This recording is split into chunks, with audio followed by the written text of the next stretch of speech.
Hey everyone, and welcome to a little something new. I'm going to be trying out something I've never done on my channel before, and that's, well, reacting. Well, this is for Dragon's Dogma 2. It's going to be about 15 minutes of new footage, and, well, I know for a fact that when that game comes out, I'm going to want to do a full Let's Play of it. So I thought it might be pretty cool to, react to this upcoming 15 minutes of footage, share my thoughts on it, and maybe even analyze it afterwards, and just really dig in here. It could be fun. I don't know how this will turn out. Maybe this video won't even see the light of day. But, yeah, in the meantime, 1 minute, 40 seconds to go. Got footage of other Capcom games going here. What am I hoping to see in this 15 minutes of footage? Well, I know that we're gonna get the release date at, well, the Steam page for Dragon's Dogma 2 already updated earlier this day, and we know the release date from that. So I guess the only thing I can really hope for is maybe new footage of the vocations. Like, more concrete info on Warrior and Sorcerer, and maybe something new. I know we have, like, little tiny snippets of footage of some vocation wielding a censer as a weapon. You know, like this hanging incense pot on a stick, or on a chain rather. I really do wonder what that could play like. It's so weird. Definitely some kind of spellcaster, but I don't know how it could differ from mage and sorcerer. So hopefully something like that, or maybe something brand new. Oh, here we go. Dark Arisen. Oh. Yeah, Dragon's Dogma Dark Arisen, the first game. Definitely one of my top 10 favorite games ever made. I am so excited for this upcoming sequel. Oh my god, 15 seconds to go until 15 minutes of footage. Huh.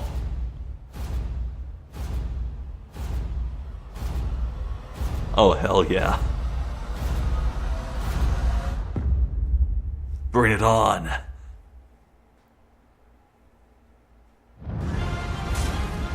Oh, that's Warrior. And was that Ranger? Oh my god. The sensor! Summoning? Oh! Okay. Hello everyone, I'm Hideaki Itsuno, the director I love you, of Dragon's Itsuno. Dogma 2. I'm the producer, Yoshiaki Hirabayashi. I love you too. Dragon's Dogma 2 I love everyone who worked on this game. Set in an immersive fantasy world designed to place player choice at the heart of the gameplay experience. Today, we'll present you with the latest news on Dragon's Dogma 2. First, check this out. Yes, please. Oh, I'm hyped. At last! The bell has tolled on the age of the console. Oh, is this the game's intro, maybe? Probably not. The return of the Sovereign. I really have to give Capcom props. Like, there are so many RPGs out there with, like, no valid options whatsoever for making people of color and character creation. Like, comparing Dragon Dogma 1 to Elden Ring in that term, it's comical how different it is. Oh my god. Combat looks so good. Learn all you can of this world you must protect. We ask that all be spared the horrors of the fell dragon. From this moment forth, thou art arisen. Whoa. Oh my god. Six-fold bolt looks so good. Here's my chance. If you're discovered, yours won't be the only head that rolls. What is your purpose here? Man, I'm hoping they step up the story from the first game. The story was the weakest part of the first game. Word reached the castle that the Arisen had been found. There seem to be so many characters here. Why dost thou fight? So I wonder if the dragon is still Grigori or something new. Oh, is that Maelstrom? Destiny arisen. Whoa! What? Oh my god! I wish I hadn't seen that. That's cool. Yo!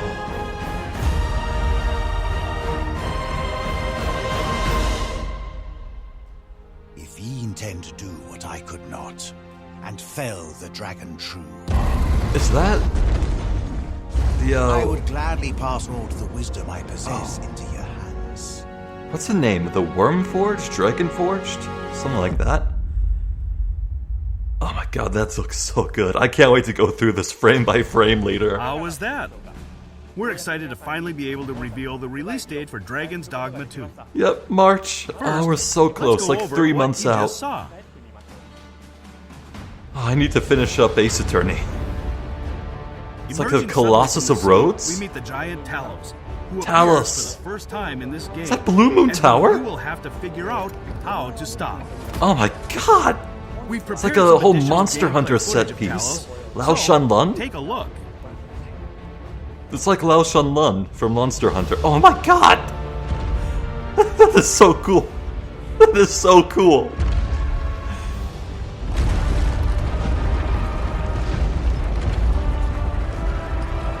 What could possibly impel a being of such size to motion? Okay, there was Shadow of the I Colossus cannot influence in but the fear first to bring game. ruin wherever it Oh, you treads. even strike the weak points. Okay. Okay. We shall halt it Oh, together. and your whole team of pawns are climbing on it at once? But is it really just walking, or is it gonna fight back in any way? Oh. It seems Those, to me like, there are plenty crow of places our harpies? feet might find purchase They on look its so hulking different. brain. Like crows. Yeah, I saw a human face on one. Let us do whatever we can to slow it down. Oh, you can really Might climb on be tough, anything on but it. It is better than watching on in despair. Ooh! A puppet with a Ah! passion for destruction is a Ah! nobody asked. That's a lot of blood. Let us be What the rid of it. Oh Indeed. my.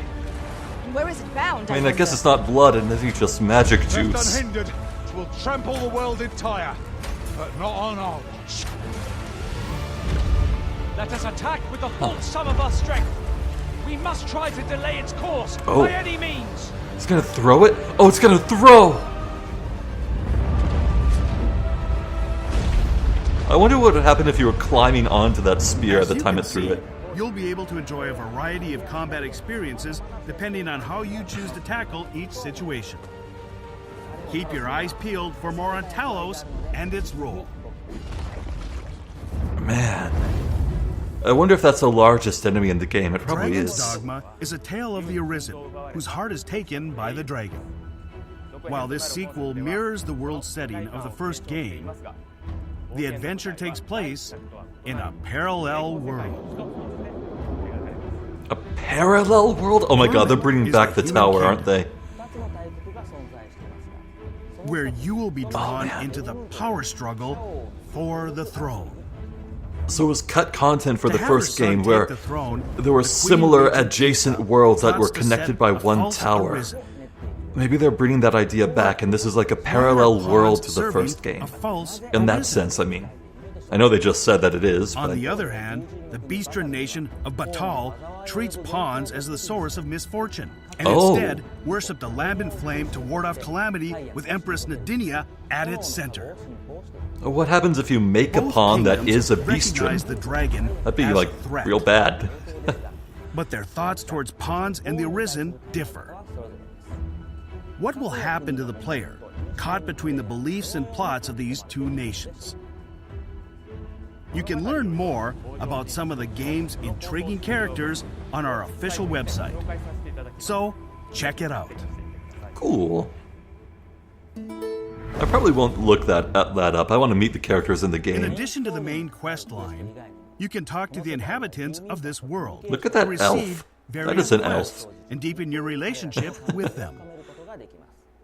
For instance, let's look at this quest where you need to befriend some elven siblings. Oh, they just really called them elves. Oh my god, look at that elf language. Forgive me. You do not speak our tongue, do you? Yeah, in the first game you could give characters So long as you pointed remain ears by in my character side, creation, but I shall elves return. were not really a thing beyond that. Oh my god, they live in trees. They have like a whole society. Martir fa nun fionor. Did they really make a whole fake-ass language for this game? If e'er I have had need to call upon your aid, 'tis now. I beg of you to join me in my sister's rescue. Master, watch out!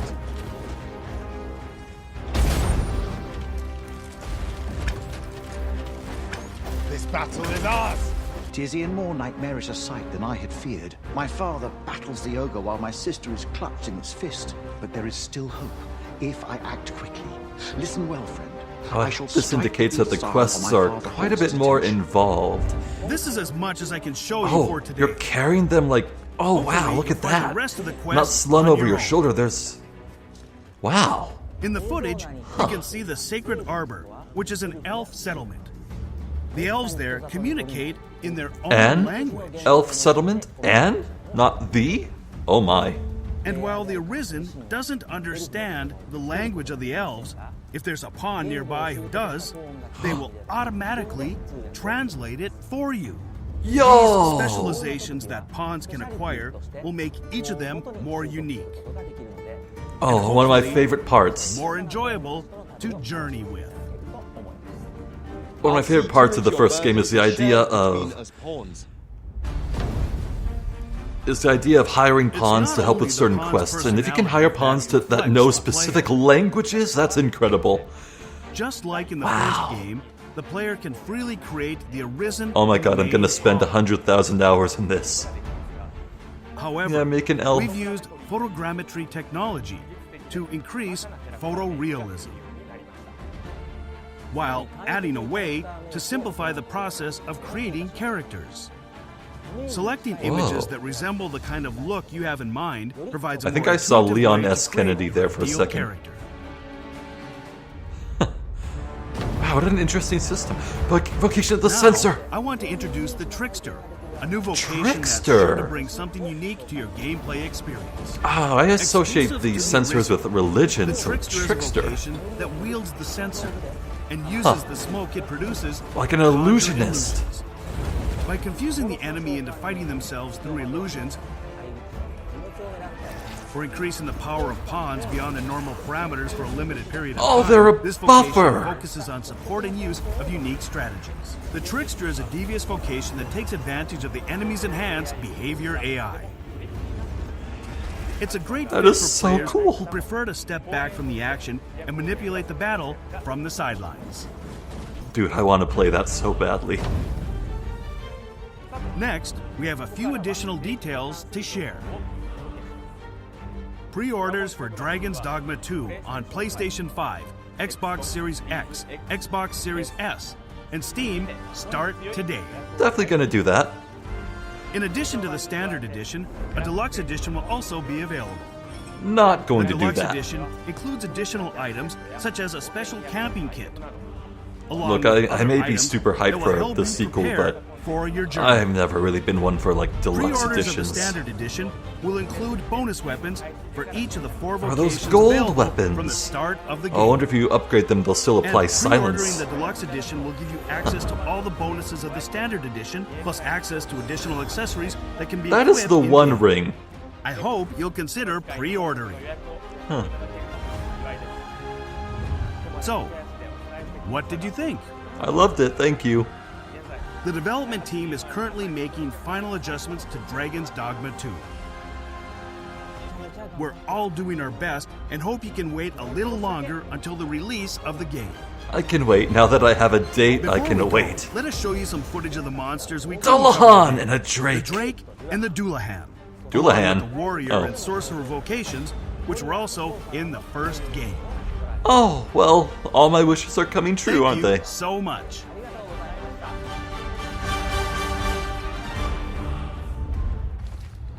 Warrior. Yo, look at that sword.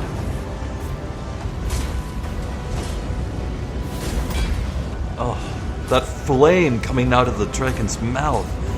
It looks gorgeous. So, oh, I didn't take a good look. Did it have its weak point on its chest?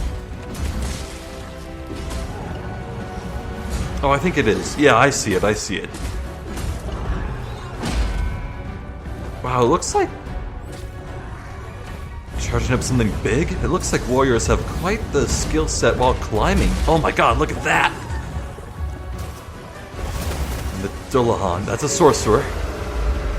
Oh my god, that... Oh, wow! It's holding its head... Oh my god! That's terrifying! Oh!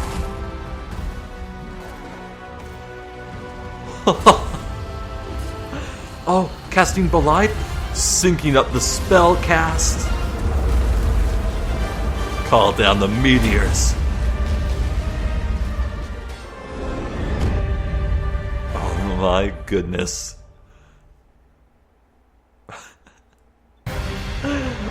This game's gonna be so good, I can't wait. Well, I think that's it, so on to the analysis and deeper discussions. Right, so this time I'll be able to go through pausing things and just analyzing things frame by frame in certain situations, so, it's hard to say when this could take place in the story. It's some sort of revelry. They're celebrating the return of their sovereign, which sounds like sovereign, but is spelled in the subtitles S-O-V-R-A-N. It's kind of weird. Oh wait, could we see who was in that doorway? Let's rewind here just a bit. It looks like two people standing side by side, but no, can't make out any details. Though someone wearing shoes that pointed is definitely nobility in some way. Oh, I do like the seaside ruin down there on the right. I wonder if that's explorable. Probably not, going by how lethal the water is. But you never know. Welcome, Arisen. Got ponds of all kinds. Oh, I saw something similar. Interesting here. Yeah, that sword swipe. Let's rewind here. Watch carefully. Right after this parry. That was one fluid motion. That wasn't like a parry followed by an ability. Either that or the animation was just so very, fluid. Let's see. Leans back. Nice curved sword, by the way. That's some very good variety. A lot of the swords in Dragon's Dogma 1 felt kind of samey, just for their shape and all that, but I wonder if it's related to the Beastren side of the world. It seems I kind of associate the curved swords here, like, it reminds me of an Egyptian Khopesh, I hope I'm pronouncing that right, and what with the Beastren lands being very dry and deserty, it could be related. Awaited your arrival. Oh, it's so sick. And that kick off with the archer. Learn all you can of this world. So, this is a glimpse of the Beastren town. It's very hard to say how large it's gonna be. It's very richly detailed, I'll say that. Rugs and drapes everywhere. They're definitely taking very strong influence from, like, the Middle East and regions around there. It looks like I can see that this is in some sort of cliffy ravine. I wonder if the whole city is like that, or if this is just like this one street. You must protect. Must be good natural shade from the sun. And they worship the flame. I remember them saying that. I think this priest at the top of the stairs is an important character. I think that lady was one of the first characters really revealed and named on the website. We ask that all be spared and the trickster class and the warrior. Oh, we'll get into those later. Now here it is interesting. This is very clearly an elf. You can, like, not only is it the ear and the fairness of complexion, but you can tell by the clothes too. Like the intricate weaving of the chest area here. It looks like, well, you just look at it, you know it's an elf. It's elfish garb. What has me curious, though, is this sapling. This is probably the outcome of some certain quest. I wonder if all that happens is that the seedling, which seems very important, it has, like, branches that ends in yellow tips. I wonder if that's the end-all be-all, or if this tree, this sapling maybe a tree, maybe not, if it'll grow over time, if they're like future quest steps to grow it larger and you could get some better reward from it. Hard to say. But the location here is interesting. There's a huge waterfall in the background. It would be a very pretty scene if this tree grew up to its full size, maybe magically aided. From this moment forth, there's the dragon. My God, look at him! I don't know if the dragon in this game is Grigori, the same dragon as the first game. I mean, there could be lots of dragons that look the exact same, given the nature of what Grigori is in the first game. Well, if you're watching this, I assume you have no qualms about spoilers for the first game, but yes, a human transformed into a dragon to serve a specific purpose. Specifically, a human arisen that failed to dethrone God and got cast down back onto Earth in the form of a dragon to make a new arisen who could try again to dethrone God.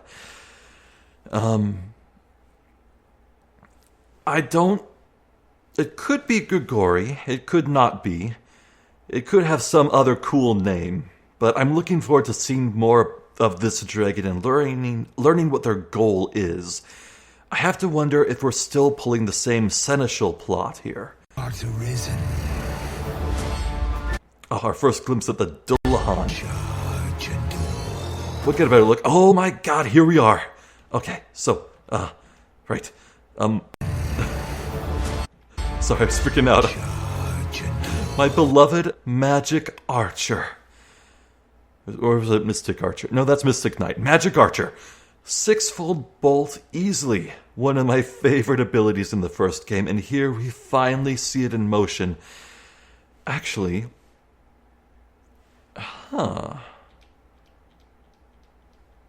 Alright, so... I've noticed something interesting. So, look there, the 3 little golden rings on that chimera... Each one has little pips inside. The 2 on the right have 2 pips, and the last one on the left has 1 pip. I wonder if that doesn't show the targeted locations that the bolts you'll fire out will target.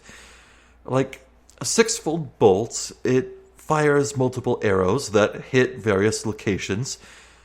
I wonder if that shows how many bolts will hit specific targets you select. That would be very interesting. I do like that, if that's true. It would show much more information to the player. Like if you're aiming at a vulnerable weak point, you'd get an immediate sense before you even fired how much damage you'd be doing to it. And, wow. Wait, if I can go frame by frame, it looks like there were 5 pips, not 6. How many is being fired? So 1, 2, 3, 4, 5. Yeah. Is this 5-fold bolt then? Oh, wait, what is that? At the very end there... Oh, I see. The Magic Archer may be selecting something new, because there in the center is a circle with 3 pips. Huh. Yeah, look at the arrow that the Magic Archer is knocking. It's Frost. It's charging up another 6-fold bolt, or 5-fold bolt, I guess, this time. And there's, it can only be described as a Gorgon. It's a very common misconception that this type of creature is called a Medusa. No, Medusa was just the very specific name of a very specific Gorgon. So Dragon's Dogma 1 is certainly no stranger to pulling from Greek mythology, and we'll see more of that later. You got the Chimera, the Cyclopes, the Harpies, and everything. So they're pulling more. Petrification was a kind of underused stats effect in the first game, but I'm pretty okay with that because petrification was terrifying. If you got hit with it, you were certain to die unless it got cured through a specific spell or item you could use. So Maybe they're going to change up how petrification works. Maybe you can resist it and cast it off you in some way. Or maybe they're just going to keep its lethality. We have some poor, unfortunate victims turned to stone very, very quickly. Petrification in the first game was a slow, gradual process, so hopefully this is just some special flair for the purpose of this cutscene.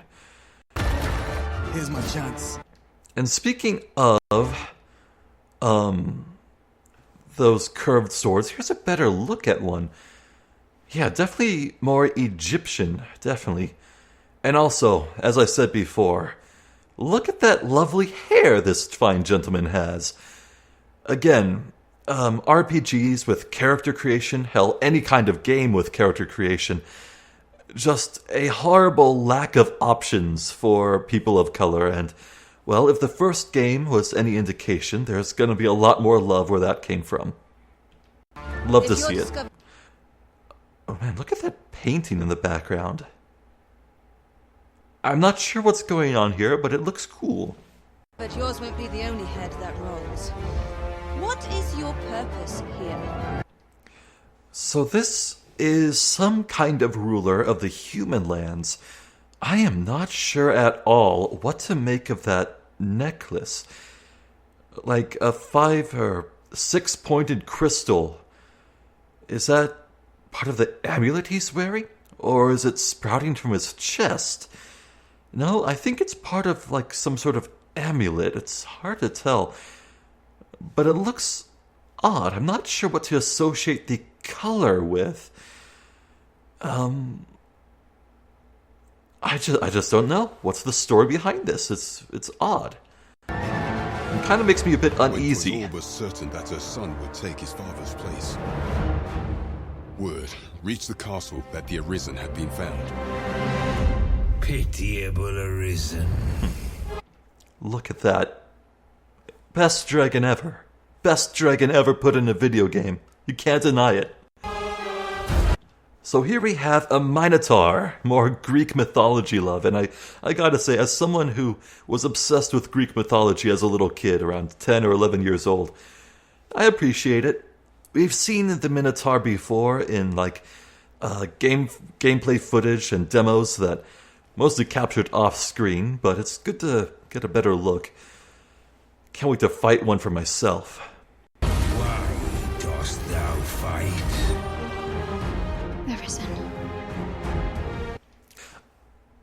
I'm not sure what to make of this character, but I'm getting Kina vibes. I feel like this might be someone close to the player character. Oh, and here we go. There's a Cyclops wielding a big ol' stick and clad in shields. Yeah, you would see this in like the first game. Cyclops would wear scraps of metal and shields on their body like armor. Though this one's lacking a helmet, I'm unsure whether or not it was pulled off previously in the fight, or if it just is a Cyclops wearing armor but no helmet. There could be a wide variety of different Cyclops types, because in the first game you had either naked Cyclops just in a loincloth, or sometimes you had fully armored one in a full helmet with armor everywhere. But the most important thing here is that this sorcerer in the foreground is casting Maelstrom. Look at this. Very tiny glimpse. Also, hello. Big face. I thought I could have sworn, if I look at the Cyclops very closely, look at that. Yeah, focus your attention on the Cyclops grip of the club. If we go forward frame by frame, the Cyclops is lifting up off the ground. It's undeniable. The Cyclops is being lifted up. And that's huge. In the first game, Maelstrom would only just fling small, weak enemies off their feet, like wolves and bandits. This Cyclops is being thrown into the sky by the tornado. Now, if gravity is gravity, it's probably going to die instantly when it falls down, but I don't know what to make of it. It's just... It looks like sorcerers are able to mess with large monsters a lot more than they could, and that excites me. Here, I'm not sure what to make of this. Either this is some enormous giant harpy, or it's something like a sphinx. I think it's a sphinx. We've seen this in the very first reveal trailer for the game. I'm not sure what to make of it. It looks like it might be about to speak to this character in front of it, but I could also see this being like some introduction cutscene to the creature, where your character comes face to face with it and then the camera pulls back and you resume gameplay and fight it. But if this is truly a sphinx, then maybe it will ask you riddles. Yeah, suddenly I'm thinking of Banjo-Kazooie and how you had to answer questions about the game to get by and face the final boss in that game. What if this creature just asks you questions about the world and maybe gives you a treasure or gives you safe passage if you answer its riddles 3? That would be amazing. Believe in your own destiny. There's a mystic spear hand. Oh, and here is the creme de la creme of this trailer. The Talus. Definitely huge Colossus of Rhodes vibes. Just this huge titan. Oh my god. Wait, did I see something there? Hold on. Ah, yes, in the distance on the left you can make out artificial structures. I think that's the Blue Moon Tower looking place that I spied earlier. Show me the path thou wouldst. Actually, hold on. I want to look at the place it came out of the sea. Earlier, we did see some ruins in the seaside, collapsed amidst the sea. There's definitely a kind of implication that there's some flooded world below the ocean. This must be from it. But as for the location this talus is emerging from the sea, there's nothing particularly special about the location. So the question is, what exactly caused it to appear out of the sea? What stirred it to life? What is its purpose? It's clearly marching with a clear goal in mind, but what is it? If ye intend to do what I could not. Oh yeah. Oh yeah. That's just huge Dragon Forged vibes. There was a character in the first game who was an Arisen that never bothered to challenge the dragon and just lived on in this cliffside cave and would offer wisdom to future generations of Arisen. It seems like the exact kind of character. That's the vibe I'm getting anyway. And I see there are all sorts of runes etched into the rocks up here. And this might be a Minotaur skull. Hard to say what this character is about. And fell. I gotta say, one thing that's striking me odd about its design is that the weak points on its body, they seem to be earlier inflicted wounds. Like out of its right eye and its shoulder and all other places along its body, it feels like it was attacked somewhere before. This is very clearly a difference from, like, the magical sigils that kept golems alive in the first game. These aren't like power sources, they're wounds. Like here, on its back, it looks like an impact crater with stuff sprouting outward from where this rod impacted into it. And also, look at this glorious view. It looks so much like the Blue Moon Tower from the first game. I can't wait to explore it. And who you will have to figure out how to stop. And yeah, huge Lao Shan Lun influences, like very first Monster Hunter game. It's so good.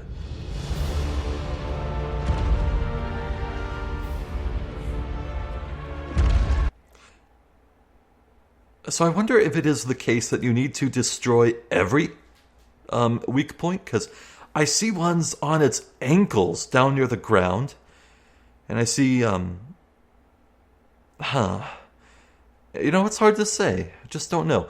Who knows, maybe this first encounter with it will be about driving it away. Maybe you don't even need to kill it and destroy everything. Maybe it'll be just enough to, steer it away from its destination. Kind of like Zora Magdaros from Monster Hunter World. Ah, look at these harpies!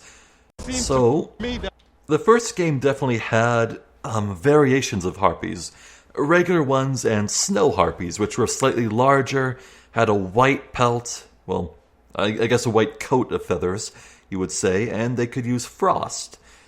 At a glance, I don't know what these black, raven-like harpies would have going for them. There are plenty of places our feet might find. They certainly seem a bit bulkier and fuzzier. Oh, we have one swooping in. I think this is where I could see its face. We go frame by frame. Keep your eye on the one on the left. Yeah, it's trying to go for the player, grabbing onto its friend's wings. Yep, you can see its face there. Boy, huge talons. Oh. Ugly little thing. Oh. You know what? Now that I get a close look at it, do you suppose that's a male harpy? Are these not mimicking a woman? Maybe they're mimicking men. Huh. Well, either way, cool design. Whatever we can to slow it down. It might prove futile, but love how its good eye is just unmoving, unblinking. Like it... Oh, that's disturbing. I don't like it. Let us be rid of it. Indeed. Where is it bound, I wonder? I almost wonder if it isn't like top to bottom filled with liquid. Some sort of magical juice keeping it alive and functioning. If that's the case, maybe breaking the one at its ankles would just steadily drain it out, but... Left unhindered, it will trample the world entire. Oh, wait. Look at the top of its helmet. I can see little, like, pinpricks of ventilation shafts, and it's leaking a gas. It didn't used to do that. What does that symbolize? Let us attack with the full sum of our strength. It's like a furnace exhausting heat, or... By any means. What in the world does that mean? Maybe that's an indication it's on its last legs?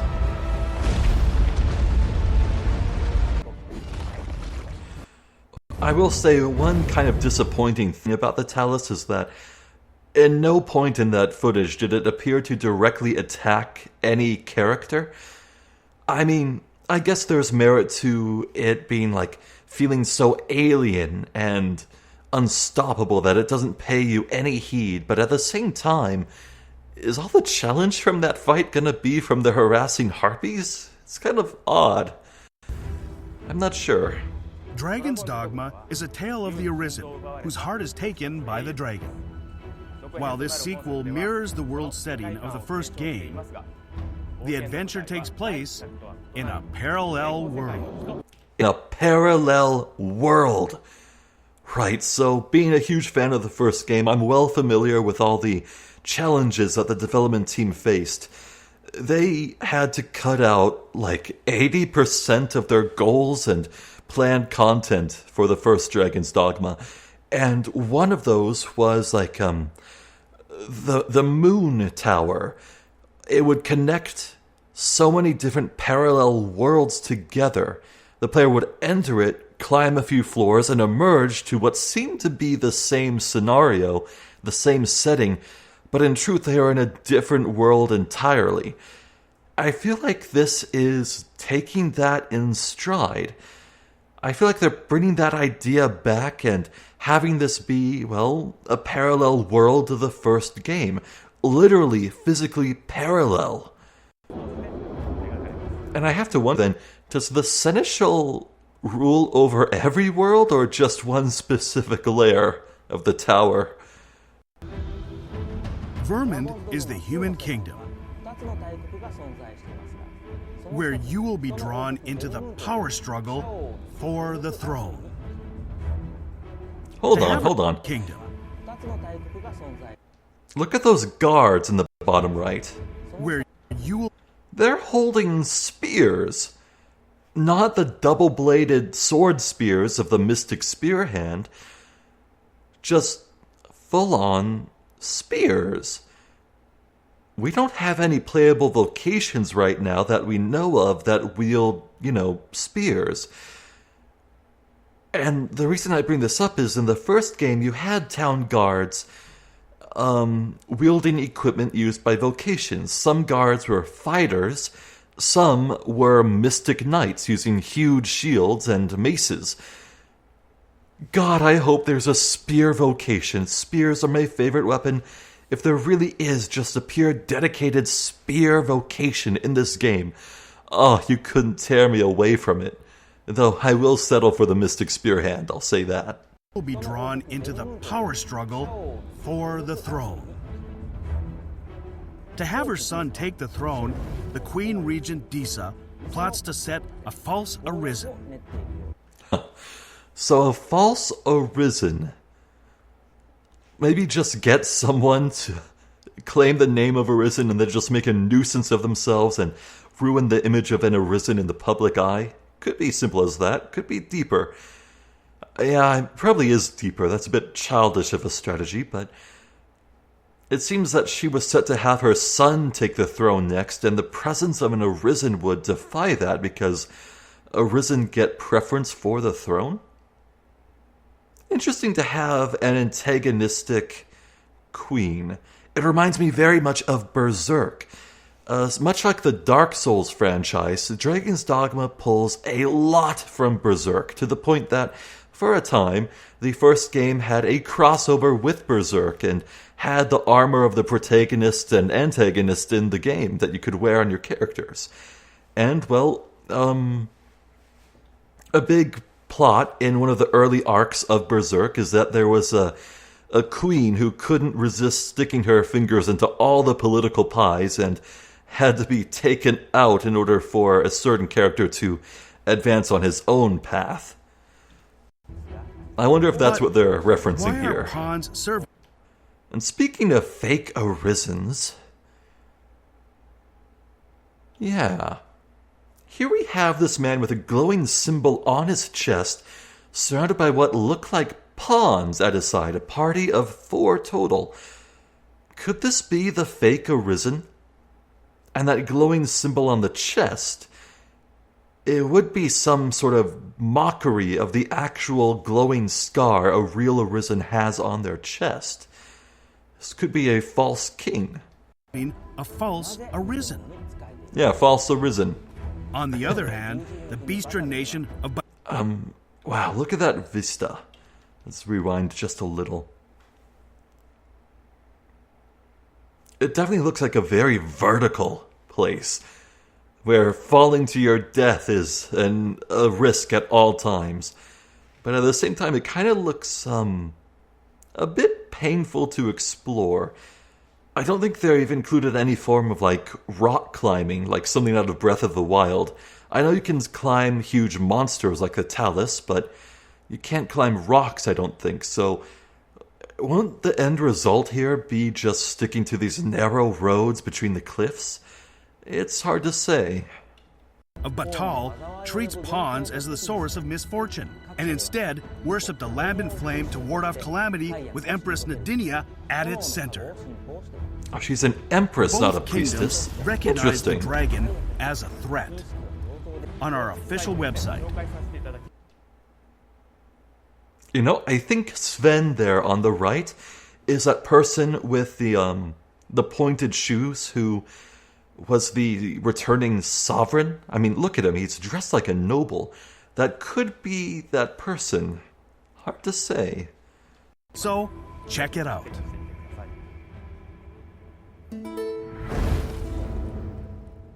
Oh yeah, the elves. That woman on the left, that's who we were talking about with the elvish symbols on her chest. It seems these two must be very important. In fact, yeah, isn't this the lady you rescue from the ogre in the quest, I think? Now he's inviting you to an archery contest. I wonder how this quest works if you're playing like anything but, you know, an archer. What if you're a thief or a fighter? So long as you remain by my side, I shall interpret for you. God, the language interpretation is so cool! I can't wait to gush about it in a bit, but I know they'll show the UI for it. Oh, right, the trial of archery is suspended. Okay, it doesn't matter what vocation you're using. My friend, if e'er I've had need to call upon your aid, 'tis now. I beg of you to join me in my sister's rescue. Yeah, so the sister is definitely the one that you rescued from the ogre, and you later help her plant a tree. Also, it's good to see that wolves still hunt in packs. 'Tis e'en more nightmarish a sight than I had feared. My father battles the ogre while my sister is clutched in its fist. Looks like he's getting his face gnawed off by that ogre. Listen well, friend. I shall strike the beast's arm while my father holds its attention. This is as much as I can show you for today. I do wonder if you'll get like special dialogue if you make your character have pointed ears in character creation. Like I don't think there's a specific toggle you could put on that says human or elf, you know? Also, what about dwarves? You can make dwarves. What about them? I hope there are dwarves in this. But yeah, pretty beautiful scene. Oh, do you suppose that waterfall in the background is the site of that planted tree sapling? Could be right here in the Sacred town. Harbor, which is an elf settlement. The elves there communicate in their own language. And while the Arisen doesn't understand the language of the elves, if there's a pawn nearby who does, they will automatically translate it for you. Here's the UI. So here's the UI for a pawn, level 15, owned by a level 15 fighter named Ace. Got the online ID, pawn ID, ratings, likes and hearts. So we got traits. An inclination, which is calm. That must be the manner in which they speak. But here we have specialization, and it's selected. Woodland Wordsmith. The pawn who acquires this skill can interpret Elvish for the Arisen. How many languages are there gonna be? Like, is it gonna be a Beastren language? Would a Beastren Arisen, if you make your Beastren if you make your Arisen a Beastren in character creation, would you need a pawn to decipher the ton of humans? It's hard to say, but that might be a huge pain in the butt. Quest guide, no. I wonder if that changes based on what quest you have selected and highlighted and active on your UI or whatever. Or maybe it's something you toggle, like you could toggle on whether or not you want the pawn to guide you on quests. So pawn quest. Pawn quest. If you receive raspberry, you get 2 cranberries. Will your own pawns give you like little mini objectives to fulfill? That'd be kind of interesting, but there's interesting. Pawn badges. It looks like your pawns can earn badges of honor and merit as you adventure. So other players can see at a glance what your pawn has accomplished. That's really cool.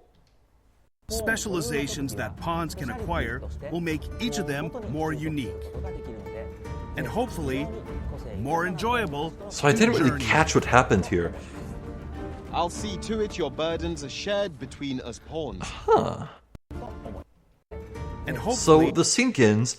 You see that your character, the player character, is burdened to very heavy status. Full weight capacity. And as they trudge along and try to clamber up this cliff, the more agile pawn reduces them from very heavy to just heavy. They went down by 1 weight tier. And on the right you see logistician. That might be some kind of trait or specialization that goes in the same slot as the woodland language. It's hard to say, but I don't know what to think of that salubrious draught. Isn't that a health restore item? I'm not sure what's going on here. All I know is that the pawn made you lighter. Maybe temporarily. Between us pawns. It's not. Here we can see some character customization. For a Beastren, it looks like they have a whole fur section for types, patterns, color presets. Oh my god. Color 3 is set to number 129. That's 129 options minimum? Color thickness, reset fur, wow. Only the pawn's person. Oh, and see in the creation, you can see weight. Weight is present. I do believe that means that maybe weight will be important, because in the first game, your character's weight and size would affect all sorts of things, like how much you got blown around by strong gusts of wind, how much you weighed down creatures when you clung to them. I hope they bring that back and expand upon it. Personality that reflects the player. Just like in the first game, the player can freely create the Arisen and the main pawn. Yeah, like I said, I'm going to spend so much time in here. Technology oh, to but photorealism. You know, is there any sign? While let's take another look here again. I'm looking for something specific. It's not only the pawn's personality that reflects the player. Just like in the first game, the player I'm not particularly seeing what I want. And the main pawn. I really hope that there's some kind of a code that your character is generated with. Like, photorealism. You copy-paste the code and you can get the character again, you know? To simplify the process of creating characters. Selecting images that resemble the kind of look you have in mind provides a more It would be great to more easily share character creations with others if you could just get a code related to what you build. Oh my goodness, and here is the Trickster. Oh, speaking of this running Middle East theme, yeah, it looks... that's all Middle East inspired. We got like some sort of belly dancer on the bottom right and a turban on the top right. Definitely related to, I think, the Beastren lands. Was it called Bestal, I think? Maybe. But one thing I've noticed is that I think look there, the chest armor of the character in the top left with those large white sleeves that are furry. I'm pretty sure I've seen that armor before in other Dragon's Dogma 2 footage. I think I've seen thieves wear that armor. So, does that mean that this vocation can wear thief armor? Maybe? I'm not sure. Because the rest looks like it's wearing, like, very light cloth armor you would expect to find on a mage or sorcerer. Now, I want to introduce the Trickster, a new vocation. Definitely lots of fancy spins and twirls as it spreads its mist. You can see here a ghostly figure in the fog, and this is confusing enemies to attack each other. Like, you got 3 goblins and a Saurian here, but they end up attacking each other. And uses the smoke it produces that seems... to conjure illusions. By I get it!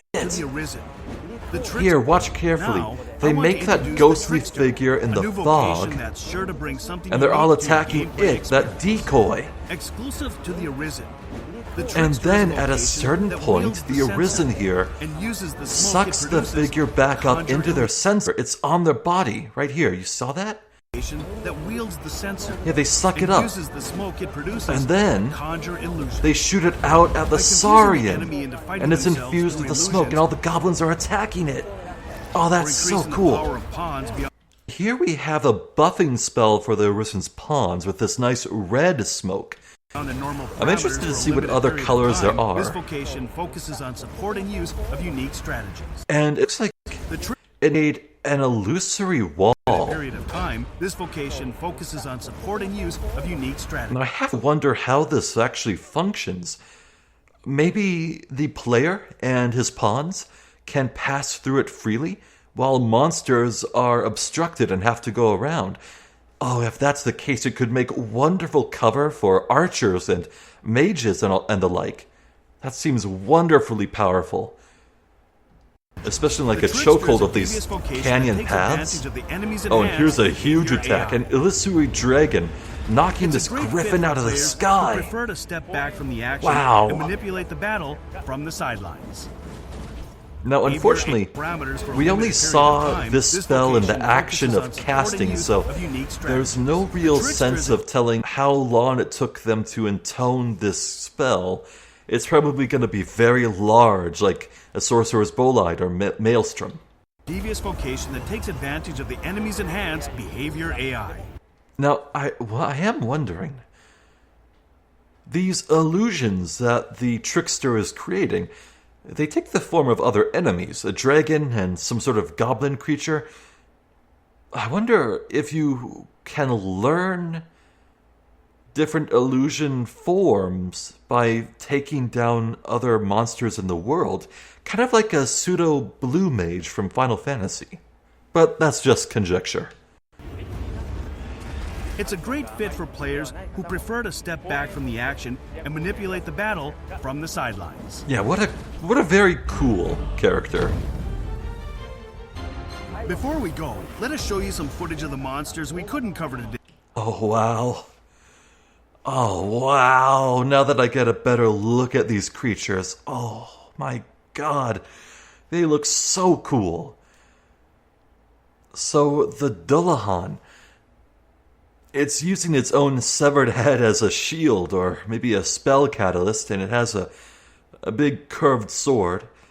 Its armor's coated in spikes, it's got a flowing cloak of shadow, a bleeding head wound. Oh my god, it looks cool. Oh, that's gonna be terrifying to run across at night. And as for the Drake, is it just me, or does its face look a lot more demonic than in the first game? I remember the Drake in the first game looking a bit more noble and more refined, kind of like a miniature Grigori, but that just seems like some sort of hellish inhuman beast. And to that point, look there on its chest. I don't actually see any glowing symbol or wound on its chest. The whole thing about dragons in the first game is that they were transformed Arisen and they carried on their chest wounds. I'm not seeing that here. Could this be unrelated to the cycle of the Arisen? Huh. The Drake and the Dullahan, along with the Warrior and Sorcerer vocation. Yeah, Warrior and Sorcerer. Oh my god, I can't wait to try my hand at Warrior. They were generally considered to be the worst vocation in the first game just because of their horrible lack of access to options. They could only equip 3 moves at a time, and, well, simply put, their best, most efficient playstyle was spamming jump attacks with their normal weapon move. It was pretty bad. Hopefully they're a lot better. I do see that the Cyclopean helm is returning on that bottom character. That's very nice. And as for the Sorcerer, look at that hat. The top one. Got a huge old peacock plume in the brim. Oh my god, that is so cool. The art design. Just, it's so good. Everything's so good. Thank you so much.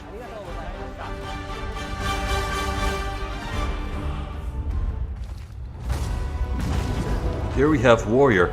Oh. Much. Huh. It actually... Look at what the Warrior does here right at the start. It's roaring. I thought that was like the dragon doing that, but... You can see ripples of grass, waves of grass ripple away from it. And it's like the dragon gets a bit startled. Huh. Oh, wow. And wait, did I just see what I thought I saw?